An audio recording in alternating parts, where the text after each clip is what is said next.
வணக்கம். இன்னைக்கு உங்களுக்காக கதை சொல் வந்திருப்பது வியல் உங்கள் சகி. இன்னைக்கு நம்ம பார்க்க போற கதையின் பெயர் திலகா டீச்சர். கதைக்குள்ள போலாமா?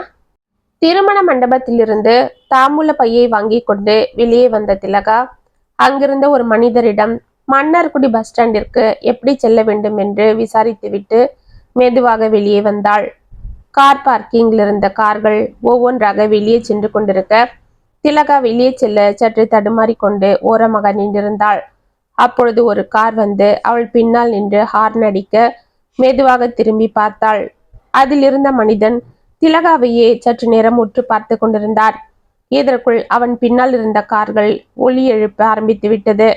பட்டன அந்த மனிதன் காரை ஓரமாக நிறுத்திவிட்டு அதிலிருந்து இறங்கி பரபரப்பாக திலகாவை நோக்கி வந்தான்.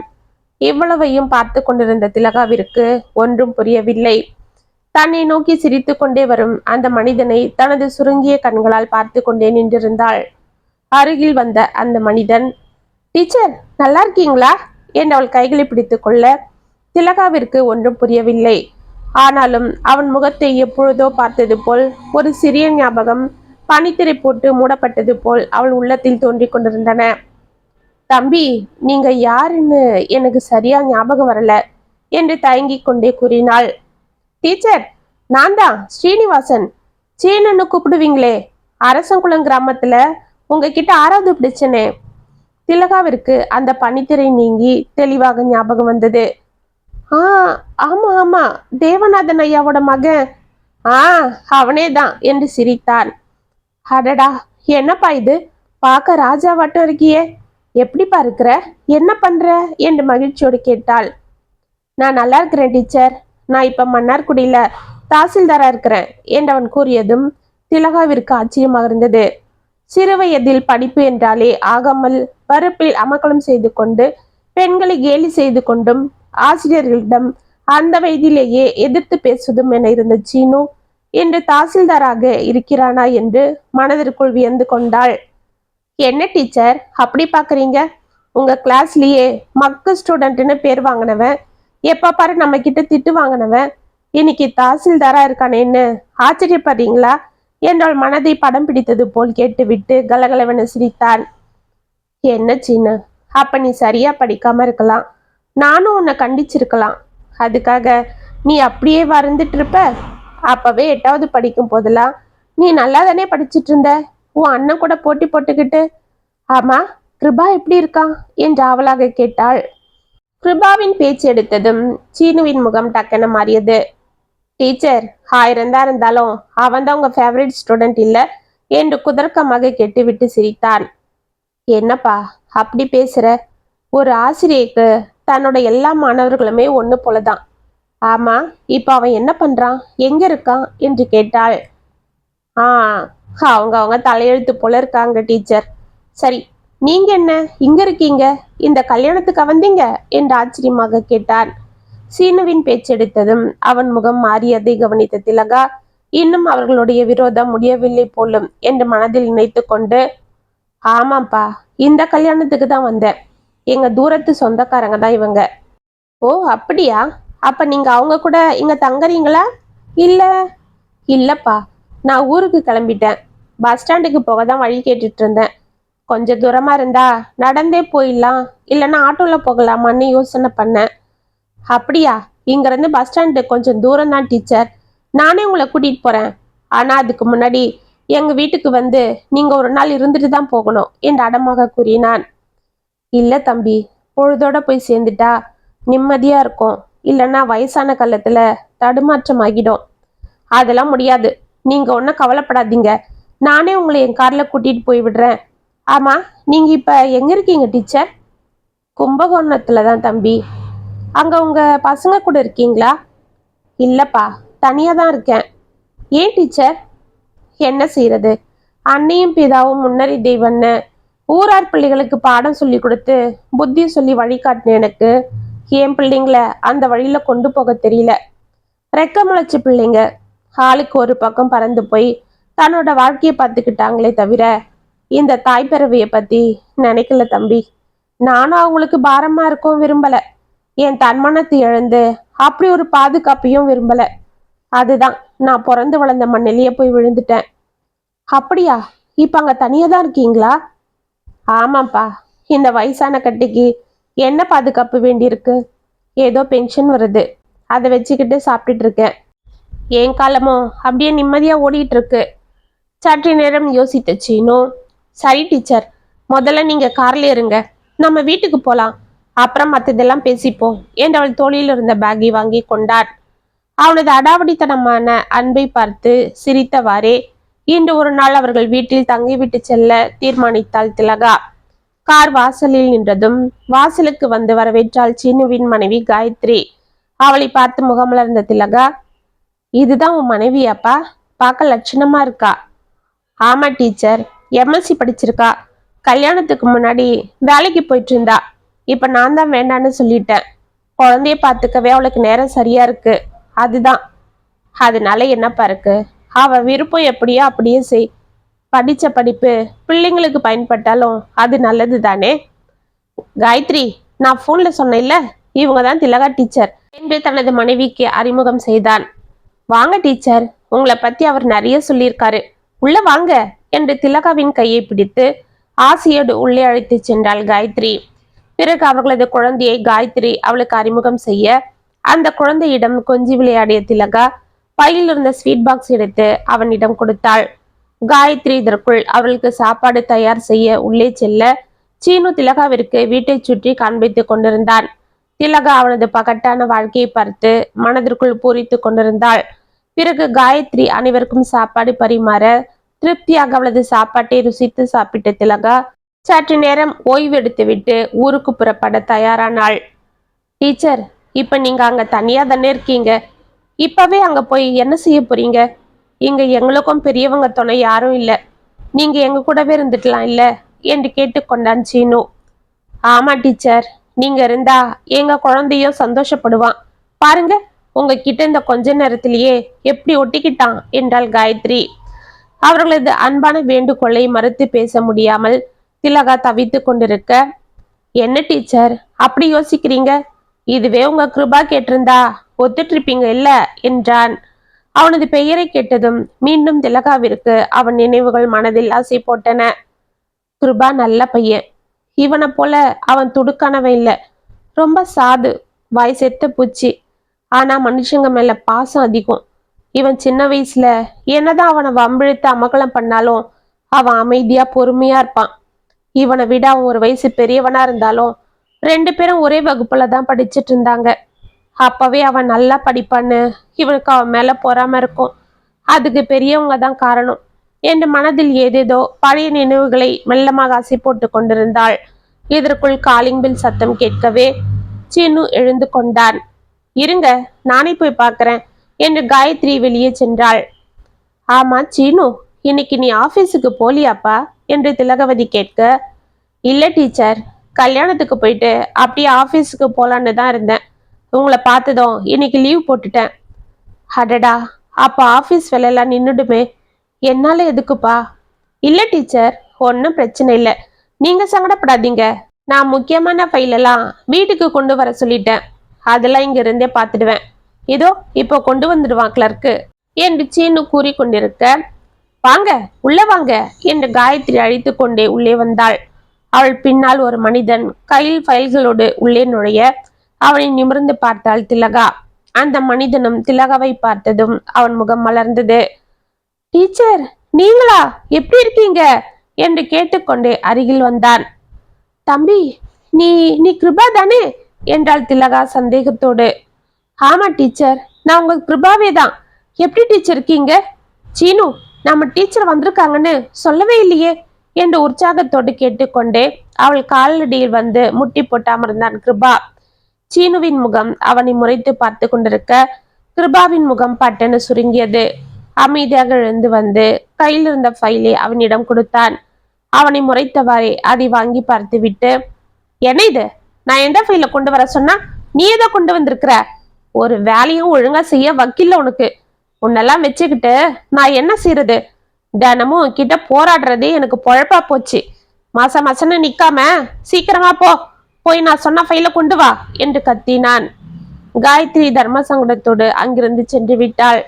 கிருபா தலையை குனிந்து கொண்டே அந்த ஃபைல் எடுத்துக்கொண்டு திலகாவை ஒரு தரம் பார்த்துவிட்டு, சரி நான் இப்போ போய் கொண்டு வரேன் சார் என்று சின்னுவிடம் கூறிவிட்டு, டீச்சர் நான் வரேன் டீச்சர், நாம அப்புறம் பேசலாம் என்று பணிவோடு சொல்லிவிட்டு வெளியே சென்றார்.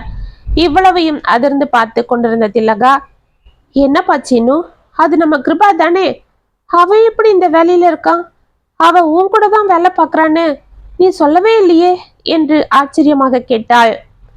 ஆமா டீச்சர், அவ எங்க ஆபீஸ்ல தான் வேலை பார்க்கறான், சரியான தொல்லை என்று தலையில் அடித்து கொண்டான். ஏன் சின்னு அப்படி பேசுற? சரி அவன் என்ன படிச்சிருக்கான்? அவன் எங்க படிச்சான், 10வதோட படிப்பை ஏற கட்டிட்டான். அப்புறம் இப்பதான் வேலை கிடைச்சதும் ஏதோ கரசில டிகிரி முடிச்சான்னு நினைக்கிறேன். ஏன் அவன் காலேஜுக்கெல்லாம் போலியா?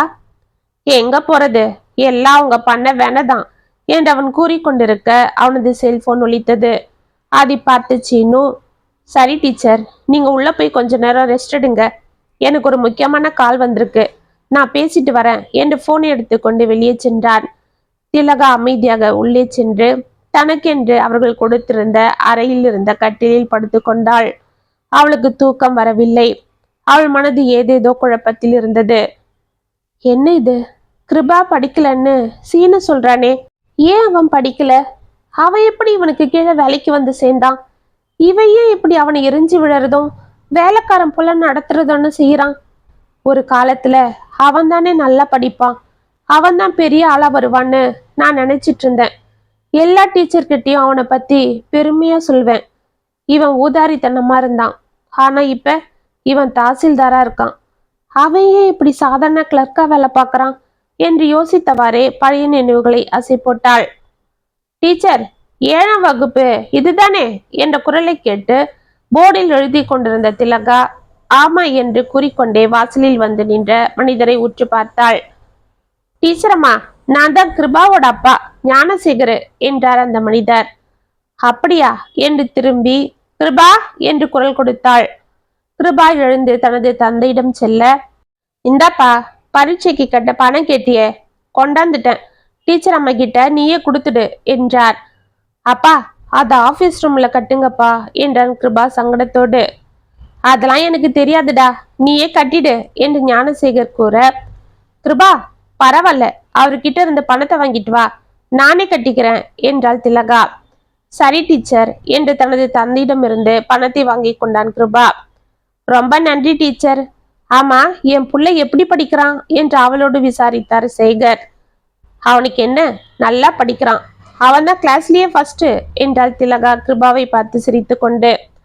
ரொம்ப சந்தோஷம் டீச்சர் அம்மா என்று சேகர் பூரித்து போக, ஆமா ஐயா, சீனுவும் உங்க தம்பி பையன் தானே, அவனுக்கும் இன்னும் அவங்க அப்பா ஃபீஸ் கட்டல, நாளையோட லாஸ்ட் டேட்டு, அவர் எங்கேயோ ஊருக்கு போயிருக்காருன்னு சீனு சொல்றான், உங்களால முடிஞ்சா அவனுக்கும் சேர்த்து கட்டிட்டீங்களே என்றாள் திலகா. ஞானசேகர் முகத்தில் இருந்த புன்னகை மறைந்தது. என்னது, அந்த ரவுடி பயலுக்கு நான் பணத்தை கட்டணுமா? அவன் யாரு டீச்சர், நான் உனக்கு பணத்தை கட்ட? அவங்க அப்பா ஒரு திருட்டு பையன், இவன் ஒரு ரவுடி பையன், இவனுங்க சவகாசமே இருக்க கூடாதுன்னு தானே நான் அவங்க முகத்துல கூட முழிக்கிறது இல்ல என்று அது பள்ளிக்கூடம் என்றும் பாராமல் கத்த ஆரம்பித்து விட்டார். திலகாவிற்கு தர்ம சங்கடமாக அவள் ஒன்றும் புரியாமல் விழித்து கொண்டிருந்தாள். அப்பா என்னப்பா இது, நீங்க பேசாம போங்க என்று தவித்தான் கிருபா. என்னடா போறது, அதுக்கு தான் நான் உனக்கு அப்பவே சொன்னேன், அந்த பைப்புல இருக்கிற வகுப்புல நீ படிக்காத, பேசாம வேற வகுப்புக்கு மாத்திக்கன்னு சொன்னா கேட்டியா என்று சீனுவை முறைத்தார். அவனுக்கு ஆத்திரத்தில் முகம் சிவந்து காணப்பட்டது. அனைத்து பிள்ளைகளும் அவனை பார்த்து லேசாக சிரிக்க அவன் அவமானத்தால் பல்லை நரநவன கடித்து கொண்டே, யோ பேசாம வெளியில போயா, நீ உன எனக்கு பணத்தை கட்ட வேண்டாம், எங்க அப்பா எனக்கு கட்டுவாரு என்று எழுந்து நின்று கத்தினான். ஏய் சீனு, என்ன இது, பெரியவங்களை இப்படி மரியாதை இல்லாம பேசுற என்று திலகா அவனை பார்த்து கண்டிக்க, பாத்தீங்களா டீச்சர் அம்மா எப்படி ரவுடித்தனம் பண்ணுது, எல்லாம் உங்க அப்பன் புத்தி, இவனுக்கு நான் பணத்தை கட்டணுமா என்றார் சேகர். அப்பா பேசாம போங்கப்பா, ஏன்பா இப்படி பண்றீங்க என்றவர் கைகளை பிடித்து வெளியே இழுத்தான் கிருபா. இதற்குள் தன்னிடத்திலிருந்து எழுந்து வந்த சீனு, யோ இன்னொரு வாட்டி எங்க அப்பாவை பத்தி பேசின பாத்துக்க என்று எகிரி கொண்டு போனான். ஏய் சீனு என்றவனை பிடித்து இழுத்து அறைந்தாள் திலகா. ஆமா டீச்சர், உங்களுக்கு அந்த கிருபா தான் வசதி, என்னை பார்த்தா பிடிக்காது. ஏன்னா அவன் தான் நல்லா படிக்கிறான் இல்ல, அதுதான் என்று அழுது கொண்டே தன்னிடத்தில் சென்று அமர்ந்து கொண்டான் சீனு. அவனை பரிதாபத்தோடு பார்த்த கிருபா, அப்பா பாருங்கப்பா, எல்லாம் உங்களால தான். பேசாம நீங்க வீட்டுக்கு போங்க. உங்களை யார் இங்கெல்லாம் வர சொன்னது? அம்மா கிட்ட தானே பணத்தை கொடுத்தனுப்ப சொன்னேன் என்று தனது தந்தையிடம் அவன் கடிந்து கொள்ள, இதற்குள் அங்கு வந்த திலகா, சார் நீங்க வீட்டுக்கு போங்க, இது ஸ்கூல், இங்கெல்லாம் அப்படி பிரச்சனை பண்ணக்கூடாது, அப்புறம் நான் ஹெட்மாஸ்டர் கிட்ட சொல்லிடுவேன் என்றாள். இதற்குள் பக்கத்து வகுப்பில் இருந்த ஆசிரியை, என்ன திலகா டீச்சர் என்று கேட்டுக்கொண்டே வர ஞானசேகர் அமைதியாக அங்கிருந்து சென்று விட்டார். டீச்சர், சாரி டீச்சர் என்று கிருபா கண்கள் கலங்க திலகாவை பார்த்தான். பரவாயில்ல கிருபா, நீ என்ன பண்ணுவ, விடு. ஆமா, உங்க அப்பாக்கும் உங்க சித்தப்பாக்கும் ஆகாதா என்று கேட்டாள். ஆமா டீச்சர், 2-3 வருஷமாவே அவங்களுக்குள்ள சொத்து பிரச்சனை. அதுதான் இதுல எங்க அம்மாவும் எங்க சித்தியும் பாவம் நடுவுல மாட்டிக்கிட்டு அவஸ்தைப்படுறாங்க. இந்த சீனு பையன் வேற அவங்க அப்பா கூட சேர்ந்துக்கிட்டு என்னை விரோதமாவே நினைக்கிறான். நான் எவ்வளவு தன்மையோட அவன்கிட்ட பாசமா பழகினாலும் என்னை விரோதியாவே பாக்குறேன் டீச்சர் என்றான் கவலையாக. அப்படியா, சரி விடுப்பா, அவனுக்கு நான் புத்தி சொல்றேன். உன்னை போல ஒரு நல்ல அண்ணனை அவன் புரிஞ்சுக்கிற நேரம் வரும். சரி, பெரியவங்க விஷயத்துல தலையிட்டு நீங்க உங்க படிப்பை கெடுத்துக்க கூடாது. நீ ரிலாக்ஸா படி என்று அவனை அழைத்து கொண்டு உள்ளே சென்றாள். அன்று மாலை சீனுவை அழைத்து அவள் சமாதானம் செய்தாள். இதோ பாரு சீனு, நீ ரொம்ப நல்ல பையன்தான். ஆனா இந்த முன்கோவம் தான் உன்னை முரட்டுத்தனமாக்குது. முதல்ல கோவத்தை குறை, அப்பதான் நிதானம் வரும். அப்பதான் வாழ்க்கையில ஜெயிக்க முடியும். எங்க டீச்சர், எங்க பெரியப்பாவை பாத்தீங்கல்ல, இப்படிதான் என்னை பாக்குற இடத்துல எல்லாம் அசிங்கப்படுத்தி என்ன ரவுடி பையன்னு சொல்றாரு. இதை கேட்டு எல்லாரும் என்ன அப்படியே கேலி பண்றாங்க. அதனாலதான் எனக்கு கோபம் வருது. அதுதான் அப்படி சிரிக்கிறவங்கள அடிச்சிடுறேன் என்றான் முகத்தை உம்மென்று வைத்து கொண்டு. அவங்க கேலி பண்ணதுக்கு நீ அவங்கள அடிச்சா அப்ப அவங்க சொல்றது போல நீ ரவுடி தான் ஆயிடுவ. அப்ப அவங்க என்ன வம்பிழுத்தா நான் பேசாம இருக்கணுமா? ஆமா, ஒரு 2 வாட்டி நீ அத காதுல போட்டுக்காம இருந்து பாரு. அப்புறம் இவனை என்ன வம்பிழுத்தாலும் அவன் ஒன்னும் கோபப்பட மாட்டேன்றான்னு எல்லாரும் பேசாம இருந்துடுவாங்க. சீனு அவளை அமைதியாக பார்த்து கொண்டிருந்தான். என்ன பாக்குற, நான் சொல்றது உனக்கு முதல்ல கஷ்டமா தான் இருக்கும். அப்புறம் பாரு, அதுவே பழகிடும். அப்புறம் உன்னை ரவுடின்னு சொன்ன வாயெல்லாம் நல்ல சாதுவான பையன்னு சொல்லும். உங்க அண்ணன் போல. அவனை பாரு எப்படி இருக்கான். இத்தனைக்கும் அவங்க அப்பா உன்னை வம்பிழுக்கிறது போல உங்க அப்பாவும் அவனை வம்பிழுத்துட்டு தானே இருக்காரு. ஆமா டீச்சர், ஆனாலும் அவனைத்தான் உங்களுக்கு பிடிக்கும். எப்பவுமே அவனை தான் நீங்க ஒசத்தி பேசுவீங்க. எனக்கு யாரும் ஒசத்தி இல்லை சீனு, எனக்கு நீங்க எல்லாரும் ஒண்ணுதான். இல்ல, அவன் நல்லா படிக்கிறான்னு உங்களுக்கு அவனை தான் பிடிக்கும். சரி, அப்படியே வச்சுக்கோ. அப்ப நீ என்ன செய்யணும்?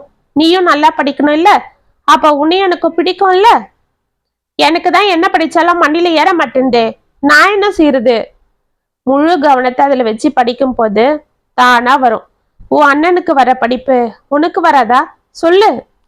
டீச்சர், அவனை சும்மா அண்ணா அண்ணான்னு சொல்லாதீங்க. அவங்களெல்லாம் பார்த்தாலே எனக்கு பிடிக்காது. இதுக்காகவே நான் பி செக்ஷனுக்கு போறேன்னு இங்க வந்தேன். அந்த குரங்கு இங்கேயும் என்னை தொத்திட்டு வந்துடுச்சு என்று முறைத்தான். சரி விடு, நாம கூட திறமையானவங்க இருந்தாதான் நமக்குள்ள இருக்கிற திறமையும் வெளியில வரும். என்ன டீச்சர் சொல்றீங்க? ஆமா, அவன் கூட போட்டி போட்டு நீயும் ஜெயிக்கணும்னு உனக்குள்ள ஒரு தீர்மானத்தை எடுத்துக்க. பார்க்கலாம், இந்த வாட்டி காலாண்டு தெருவுல யாரு முதல் மதிப்பெண் எடுக்கிறீங்களோ அவங்களுக்கு ஒரு பேனா கிஃப்டா கொடுப்பேன் என்று சிரித்தாள் திலகா. அப்படியா, சரி டீச்சர், நான் இந்த போட்டிக்கு தயார் என்றான் சீனு. அன்றிலிருந்து அவன் கிருபாவுடன் போட்டி போட்டு கொண்டு படிக்க ஆரம்பிக்க அவனை போட்டியாக நினைக்காமல் தனக்கு இயல்பாக வரும் படிப்பை கவனத்தோடு படித்து கொண்டிருந்தான் கிருபா. வீட்டில் பெரியவர்களுக்கு இடையே பிரச்சனைகள் வலுத்து கொண்டிருந்தது போல் சீனுவும் கிருபாவிடம் போட்டி போட்டு படித்து முன்னேறி கொண்டிருந்தான். அவனிடம் நல்ல முறையில் பழக கிருபா எவ்வளவு முயன்றும் சீனு அதற்கு இணங்கியே வரவில்லை. அவனை ஒரு போட்டியாளராகவே நினைத்து கொண்டிருந்தான். கிருபாவின் நல்ல எண்ணத்தை பார்த்து திலகாவும் சீனுவிற்கு எவ்வளவோ எடுத்து சொல்லியும் எல்லா விஷயங்களிலும் அவள் புத்திமதியை கேட்டுக்கொண்ட சீனு இந்த விஷயத்தில் மட்டும் பிடிவாதமாக இருந்து விட்டான். அந்த காலாண்டு தேர்வில் சீனு முதல் ரேங்க் எடுக்க கிருபா 2வது ரேங்க் எடுத்தான். இதை சீனு கொண்டாடியதை விட கிருபாவை அதிகமாக மகிழ்ந்து கொண்டாட திலகா அவனை ஆச்சரியத்தோடு பார்த்து கொண்டிருந்தாள். இதனால் அவளுக்கு கிருபாவின் பேரில் நல்ல அன்பு கூடியது. இப்படி அவர்கள் 8ஆம் வகுப்பும் வந்துவிட இதற்குள் திலகாவிற்கு திருவாரூருக்கு மாற்றலானது. இதனால் கிருபா மிகவும் வேதனை அடைந்து போனான். திலகா கண்ணீரோடு அந்த பிள்ளைகளிடமிருந்து விடை பெற்று கொண்டாலும் அவளுக்கு கிருபாவின் அன்பு முகமே மனதில் பதிந்தது. டீச்சர், டீச்சர் என்று காயத்ரியின் குரல் கேட்க மெதுவாக கட்டிலில் இருந்து எழுந்து அமர்ந்த திலகா, வாமா என்று அழைத்தாள். ஒரு கப்பில் காஃபி எடுத்துக்கொண்டு உள்ளே வந்த காயத்ரி அதை அவளிடம் கொடுத்து விட்டு, உங்களுக்கு இந்த ரூமு சௌகரியமா இருக்கா டீச்சர் என்று கேட்டாள். எனக்கு என்னம்மா சௌகரியம் வேண்டி கிடக்கு, வயசான கட்ட, எங்க இருந்தா என்ன, சின்னதா ஒரு மர நிழலா இருந்தாலும் ஒதுங்கி இருந்துடுவேன். ஆனா நீங்க உங்க அன்பால இல்ல இந்த மாளிகையில கட்டி போட்டு வச்சிருக்கீங்க என்று அவள் சிரிக்க, இதுல என்ன டீச்சர் இருக்கு, நீங்க இல்லைன்னா இதெல்லாம் எங்க வீட்டுக்காரு எப்படி சம்பாதிச்சிருக்க முடியும். அன்னைக்கு நீங்க அவரை திருத்தி படிக்க வச்சு ஊக்கம் கொடுக்கலன்னா இந்நேரம் அவரு பாதம் மாதிரி தானே போயிருப்பாரு.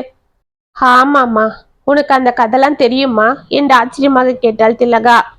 ஏன் தெரியாது டீச்சர், எல்லாமே தெரியும் என்று சிரித்தாள் காயத்ரி. அப்படியா, அப்பன்னா உனக்கு கிருபாவை பத்தியும் தெரியுமா என்று நிதானமாகவே கேட்டாள். ஆ, தெரியும் டீச்சர். பாவம், அவங்கள நினைக்கும் போதுதான் எனக்கு மனசே கஷ்டமா இருக்கும். அவர் மட்டும் மேற்கொண்டு படிச்சிருந்தா எங்க வீட்டுக்காரரை விட நல்லாவே வந்திருப்பாரு என்று பெருமூச்சு விட்டாள். ஆமாம்மா, ஆனாலும் நீ வித்தியாசமா நினைக்கலன்னா நான் ஒன்னு கேட்கலாமா என்றாள் திலகா. கேளுங்க டீச்சர், உங்களை போய் நான் ஏன் வித்தியாசமா நினைக்க போறேன், நீங்க எனக்கு அம்மா போல. அப்பன்னா சரிடா கண்ணு, என் பொண்ணு போல உன்கிட்ட ஒரு உண்மையை கேட்குறேன். நம்ம சின்ன வயசுல தான் கிருபாவை விரோதமா நினைச்சான்.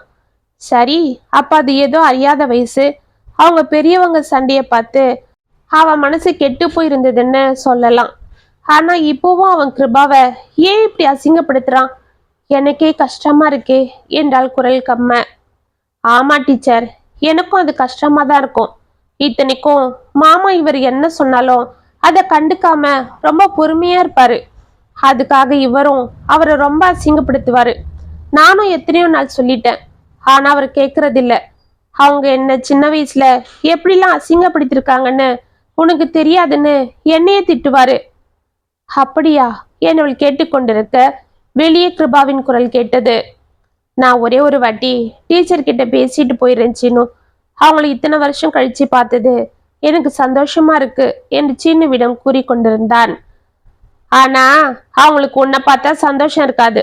ஏன்னா நீ இப்ப சாதாரண கிளர்க்கு, நான் தாசில்தார். நாம 2 பேரும் தான் உங்ககிட்ட ஒன்னா படிச்சோம். ஆனா நான் இப்ப இப்படி உயர்ந்த நிலைமையில இருக்கிறேன். என்ன பார்த்து சந்தோஷப்படுவாங்களா இல்ல உன்னை பார்த்து சந்தோஷப்படுவாங்களா? பேசாம போ, அவங்க இனிமேலும் எங்க கூட தான் இருக்க போறாங்க. அப்புறமா வேணும்னா வந்து ஒரு நாள் பார்த்துப்ப. இப்போ உன்னை அவசரமா பார்த்து அவங்களுக்கு என்ன வந்துட போகுது, உன் கஷ்டத்தை சொல்லி புலம்புவ. அதெல்லாம் அவங்க கேட்க மாட்டாங்க, போய் வேலையை பாரு போ என்று கத்தினான். கிருபா அமைதியாக சென்று விட திலகா உள்ளிருந்து இதை கேட்டுவிட்டு கண்களை துடைத்து கொண்டாள். பாருங்க டீச்சர், இப்படிதான் அவரை தினமும் ஏதோ சாக்கு சொல்லி திட்டிகிட்டே அவமானப்படுத்திட்டு இருப்பாரு. ஆபீஸ்ல கூட இப்படிதானா என்றாள் காயத்ரி. அம்மாடி காயத்ரி, எனக்கு நீ ஒரு உதவி செய்றியா, என்ன கிருபா வீட்டுக்கு கூட்டிட்டு போறியா என்று கேட்டாள். சரி டீச்சர், நாளைக்கு எங்க பெரிய மாமனாருக்கு நினைவு நாள், என்னை வர சொல்லி எங்க பெரிய மாமியார் கூப்பிட்டு இருந்தாங்க. இவர் கண்டிப்பா என்னை போக விட மாட்டாருன்னு எனக்கு தெரியும். அதுதான் நான் எதுவும் கேட்டுக்கல. நாளைக்கு இவர் ஆபீஸுக்கு போனதும் நான் உங்களை அங்க கூட்டிட்டு போறேன். இவர் வர்றதுக்குள்ள நம்ம வந்துடுவோம். மாமாவும் நாளைக்கு லீவு தான், வீட்டுல தான் இருப்பாரு என்றாள். சரிம்மா என்றவளை அன்போடு பார்த்தாள் திலகா. மறுநாள் காலை அவர்கள் காரில் சென்று அங்கு இறங்க அவர்களை பார்த்த கிருபா, அவனது மனைவி சாந்தி, அவன் தாய் கோதாவரி அனைவரும் மிகவும் மகிழ்ந்தனர்.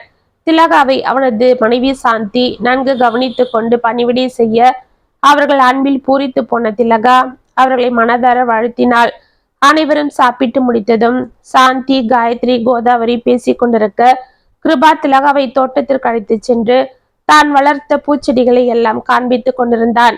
அதையெல்லாம் பார்த்த திலகா மகிழ்ந்து போக இருவரும் மரத்தடியில் இருந்த கயிற்று கட்டிலில் சற்று நேரம் அமர்ந்து பழைய கதைகளை எல்லாம் ஆசை போட்டனர். ஆமா கிருபா, என்னப்பா இது? நான் உன்னை இந்த நிலைமையில பாப்பன்னு கொஞ்சம் கூட நினைக்கலையே. சீனுவை விட நீ எவ்வளவு நல்லா படிப்ப. நீ கலெக்டராவன்னு தானே நானும் நினைச்சிட்டு இருந்தேன். ஆனா இப்ப நிலைமை தலைகீழாயில இருக்கு. என்னப்பாச்சு? ஏன் இப்படி படிப்பை பாதியிலே நிறுத்திட்ட என்று கேட்டாள். எங்க டீச்சர், என்னதான் நம்ம கிட்ட திறமை உழைப்பு இருந்தாலும் தலையில என்ன எழுதிருக்கோ அதுதானே நடக்கும். ஏன்பா, ஏன் இப்படி சொல்ற?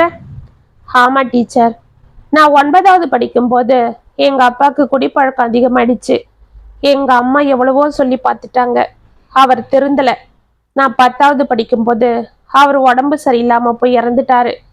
என்னையும் என் தங்கச்சியும் வச்சுக்கிட்டு எங்க அம்மா அம்போன்னு நின்னுட்டாங்க. எங்க சித்தப்பாவால எங்களுக்கு எந்த உதவியும் இல்லை. இருந்த வீட்டை வித்து எங்க அப்பா வாங்கின கடனெல்லாம் அடிச்சிட்டாங்க. எங்க சித்தப்பா எங்க அப்பா இருந்ததும் எங்களுக்கு வர வேண்டிய சொத்தையும் அவரே எடுத்துக்கிட்டாரு. எல்லாரும் எங்களை கோர்ட்டுக்கு போங்க, கேஸு போடுங்கன்னு எவ்வளவோ சொன்னாங்க. ஆனா நாங்க அதுக்கெல்லாம் போகல. அந்த பணம் தானே அவங்களுக்குள்ள இவ்வளோ விரோதத்தை வளர்க்குதுன்னு பேசாம விட்டுட்டோம். ஆனா எங்க சித்தப்பாக்கு அந்த பெருந்தன்மை இல்லை. அப்போ எங்களை விரோதமா தான் நினைச்சாரு. நான் 10th முடிக்கிறதுக்குள்ள எங்க குடும்பம் ரொம்ப கீழே போயிடுச்சு. இதுக்கும் மேல ஒன்றும் செய்ய முடியல. படிப்பை நிறுத்திட்டு கூலி வேலைக்கு போனேன். எங்க அம்மாவும் வீட்டு வேலைக்கு போனாங்க. அதுதான் அந்நேரம் எங்க வயிற்ற நிரப்பிச்சு. அப்புறம் அவங்க காலில் இவங்க காலன்னு பிடிச்சு எப்படியோ தாசில்தார் ஆஃபீஸில் ஒரு பியூன் வேலை வாங்கினேன். எங்க அம்மாவை வேலைக்கு போகக்கூடாதுன்னு சொல்லிட்டேன். ஆனாலும் அந்த வருமானம் எங்களுக்கு பத்தலை. அந்த கஷ்டத்துலேயும் நான் படித்து ப்ரைவேட்டாக +2 எழுதினேன். மேலே கடினமாக பாடுபட்டு டிகிரி முடித்து மேற்கொண்டு டிபார்ட்மெண்ட் எக்ஸாம் எழுதி கிளர்க்காக ப்ரமோஷன் வாங்கினேன். அதுக்குள்ள தங்கச்சி கல்யாணம், ஏன் கல்யாணம், அம்மாவுக்கு வைத்தியம், குழந்தைங்க படிப்பு, அப்படியே குடும்பம் என்னை உள்ளே இழுத்து போட்டுடுச்சு. இப்போ இதே வேலையிலேயே தேக்கி நின்றுட்டேன். ஆனால் சீனுவை எங்கள் சித்தப்பா நல்லா படிக்க வச்சாரு. அவன் கவர்மெண்ட் எக்ஸாம் எழுதி பாஸ் ஆனான். அவனுக்கு தாசில்தார் வேலையும் கிடைச்சிது. என் தம்பி எனக்கு மேலே ஆஃபீஸராக வந்ததை பார்த்து நான் சந்தோஷப்பட்டேன். ஆனால் அவன் என்னை பழி வாங்கவே அந்த வேலையில் வந்து சேர்ந்தது போல நடந்துக்கிறான். வன்மத்தை என் மேலே கொட்டுவான். ஆனால் நான் எதையும் காதில் போட்டுக்க மாட்டேன். ஏன்னா என் குடும்பம் என்னை நம்பி இருக்கு. என்னை போல ஆளுங்களாம் மானோ ரோஷம் பார்க்கக்கூடாது என்று தலையை குனிந்து கொண்டான். ஆனாலும் கிருபா, உன் நல்ல மனசு தெரியாம அவன் உன்னை இப்படி காயப்படுத்துறத என்னால பார்க்க முடியலப்பா. இல்லை டீச்சர், அவன் என்னை காயப்படுத்துறதா அவன் நினைச்சு வேணா சந்தோஷப்படலாம். ஆனா நான் அவனை விரோதமாவே நினைக்கல. இப்ப கூட இதே இடத்துல வேற யாராவது இருந்தா அவங்க இப்படி பண்ணா என்ன செய்வோன்னு அமைதியா போயிடுவேன். இவன் என் தம்பின்னு நினைச்சாதானே அவன் அவமானப்படுத்தினா வலிக்கும். அவன் என்னோட ஆபீஸ்ன்னு நினைக்கும் போது எனக்கு அது வலிக்கிறது இல்லை என்று சிரித்தான். அந்த சிரிப்பிற்கு பின்னால் மறைந்திருக்கும் வேதனையை ஒரு ஆசிரியராக அறிந்து கொண்டாள் திலகா. மறுநாள் காலை சீனு வேலைக்கு கிளம்பி கொண்டிருக்க திலகா தனது பேக்கை கொண்டு வந்து ஹாலில் வைத்து விட்டு, சீனு, நான் ஊருக்கு போறேன்ப்பா, என்னை கொஞ்சம் பஸ் ஸ்டாண்டில் விட்டுடு என்றாள். காயத்ரியும் சீனும் அதிர்ந்து போக, டீச்சர், என்ன இது? நீங்க எங்க கூடவே கொஞ்ச நாள் இருக்க சம்மதிச்சிருந்தீங்களே, இப்ப 2 நாளே கிளம்பிட்டீங்க, ஏன் டீச்சர் என்று பதட்டமாக கேட்டான். என்னோட பசங்க என்னை மதிக்கிறது இல்லைன்னு தான் நான் தன்மானத்தோட தனியா வாழ்ந்துட்டு இருக்கேன். நீ ஏதோ என் மேல பாசமா குருக்கு கொடுக்க வேண்டிய மரியாதையை கொடுத்து என்னை இங்க இருக்க சொல்லி கேட்டுக்கிட்ட. நானும் இருந்தேன். ஆனா இப்ப எனக்கு இங்க இருக்க பிடிக்கல. ஏன் டீச்சர்? என் பசங்க மனசாட்சி அடமானம் வச்சவங்களா தான் எனக்கு தெரிஞ்சாங்க. ஆனா நீ மனசாட்சி இல்லாதவனா எனக்கு தெரியுது.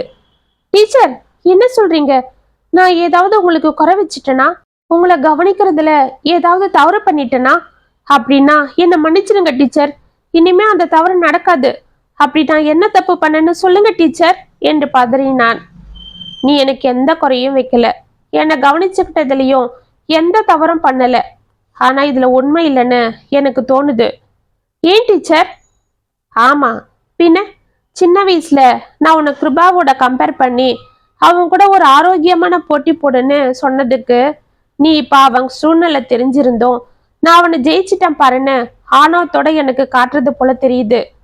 டீச்சர். ஆமா, பின்ன நீ எப்படி என்னோட மாணவனோ அது போலதான் கிருபாவும் என்னோட மாணவன். அவனை நீ ஏன் எதிர்க்கவே அவமானப்படுத்துற? அதுவும் இல்லாம அவன் உன் அண்ணன். டீச்சர், அவன் போதும். அவனை நீ அண்ணன்னு சொல்லிக்க விரும்பலன்னாலும் அவன் உன்னை தம்பியா தான் பார்த்தான், இப்பவும் பாக்குறான். ஆனா நீதான் பழசெல்லாம் மனசுல வச்சுக்கிட்டு தினம் தினம் அவன் பேர்ல விஷத்தை கக்கற. உனக்கு ஒரு உண்மை தெரியுமா? ஒரு உண்மை என்ன? உனக்கு தெரியாத எத்தனையோ உண்மைகள் இருக்கு. அதுல சிலது மட்டும் நான் சொல்றேன், கேட்டுக்கோ. நீ 7வது படிக்கும்போது கிருபா கூட போட்டி போட்டு நீ முதல் மதிப்பெண் எடுத்த ஞாபகம் இருக்கா? சீனு தலையை ஆட்டினான். அப்ப நீ ஜெயிக்கணும்னு கிருபா தான் உனக்கு விட்டு கொடுத்தான்.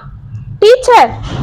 ஆமா சீனு, நீ படிக்கணும் என்ற ஆர்வத்தோட என்கிட்ட இருந்து அந்த பேனாவை வாங்கணுன்றதுக்காக கிருபா கூட போட்டி போட்ட. அந்த போட்டியில நீ ஜெயிக்கணும்.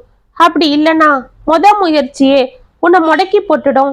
அதுக்கப்புறம் நீ துவண்டு போவன்னு கிருபாதான் அந்த சின்ன வயசுலயே பெருந்தன்மையா யோசிச்சு அவன் சரியா எக்ஸாம் எழுதாம வேணுன்னே தெரிஞ்ச கேள்வியை கூட எழுதாம உனக்காக முதல் ரேங்கை விட்டு கொடுத்தான். அது மட்டும் இல்ல, உனக்கு எக்ஸாம் ஃபீஸ் கூட அவங்க அம்மா கிட்ட கேட்டு அவன் தான் கட்டினான். அதுக்கப்புறம் அவங்க அப்பா கொடுத்ததும் நான் அவன் கிட்ட கொடுத்துட்டேன். அப்ப கூட வேண்டாம் டீச்சர், அவன் முதல் மதிப்பெண் எடுத்ததுக்கு நீங்களே எதனா வாங்கி கொடுக்கறது போல அவனுக்கு வாங்கி கொடுங்கன்னு சொன்னான். அதுலதான் நான் உனக்கு ஒரு வாட்ச் வாங்கி கொடுத்தேன். நீ முதல் மதிப்பெண் எடுத்ததுக்கு கிஃப்ட்னு சொன்னேன். உண்மையில அத கிருபா தான் வாங்கி கொடுத்து உன்னை ஊக்கப்படுத்தினான். அது மட்டும் இல்ல, ஒரு வாட்டி நம்ம எஸ்கேஷன் போனப்ப நீ சறுக்கு மரத்துல விளையாடி கீழே விழுந்துட்ட. அங்க இருந்த கல்லு குத்தி உனக்கு அடிபட்டு நீ ஆஸ்பத்திரியில இருந்தப்ப உனக்கு ரத்தம் கொடுத்தது கூட அவன்தான். இதெல்லாம் உங்க அப்பாவுக்கும் உனக்கும் தெரியக்கூடாதுன்னு என்னை ரொம்ப கெஞ்சி கேட்டுக்கிட்டான். இப்படி உனக்காக எவ்வளவோ பண்ண அவனை நீ இந்த அளவு கேவலப்படுத்துற.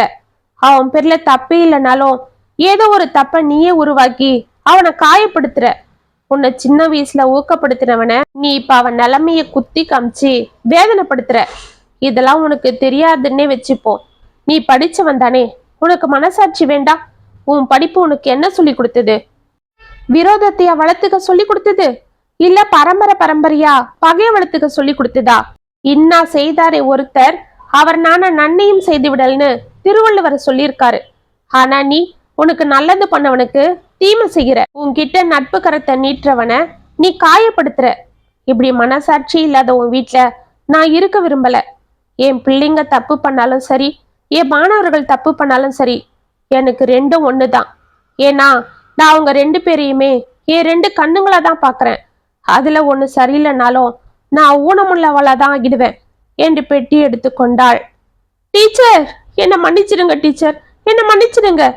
என்னோட அறியாமையில நான் இது நாள் வர தவறான பாதையில போயிட்டு இருந்துட்டேன். என்னோட பதவி ஆணவத்தாலையும் படிப்பு திமிர்லையும் நான் யார் பேச்சையும் கேட்டுக்காம கிருபாவை அவமானப்படுத்திட்டு இருந்தேன். அவன் நல்ல மனசு புரிஞ்சிருந்துமே நான் அவனை கஷ்டப்படுத்திட்டேன். ஆனா கிருபா எனக்காக இவ்வளவு பண்ணிருக்கான்னு எனக்கு இப்பதான் தெரியுது. ஒரு குருவா நீங்க இப்ப எனக்கு நல்ல புத்தி சொல்லிட்டீங்க. உங்க பேச்ச நான் மீற மாட்டேன் டீச்சர். நான் திருந்திட்டேன். இனிமேலும் நான் அவனை என் அண்ணனா பாக்குறேன், அவனை மதிக்கிறேன். தயவு செஞ்சு என்ன மன்னிச்சிருங்க டீச்சர் என்றவள் காலில் விழுந்து கதறினான் சீனு. காயத்ரி அவர்களை அதிர்ந்து பார்த்து கொண்டிருக்க திலகா அவனை பிடித்து தூக்கினாள். இதற்குள் சார் என்று அழைத்து கொண்டு கிருபா உள்ளே வர அண்ணா என்று ஓடி சென்று அவனை கட்டி அணைத்து கதறினான் சீனு. கிருபா ஒன்றும் புரியாமல் திலகாவை பார்க்க திலகா அவனை பார்த்து தலையசைத்து புன்னகை செய்தாள். இத்துடன் திலகா டீச்சர் கதை முற்றும். உங்களுக்கு எழுதின இந்த கதை உங்களுக்கு பிடிச்சிருந்தா கமெண்ட்ஸ்ல சொல்லுங்க, லைக் பண்ணுங்க, ஷேர் பண்ணுங்க, மறக்காம சப்ஸ்கிரைப் பண்ணிக்கோங்க. மீண்டும் நாளைக்கு வர ஒரு சுவாரஸ்யமான கதையோட உங்களை சந்திக்கிறேன். அது வரைக்கும் என்னை பிள்ளைருங்க. இப்படிக்கு வியல் உங்கள் சகி.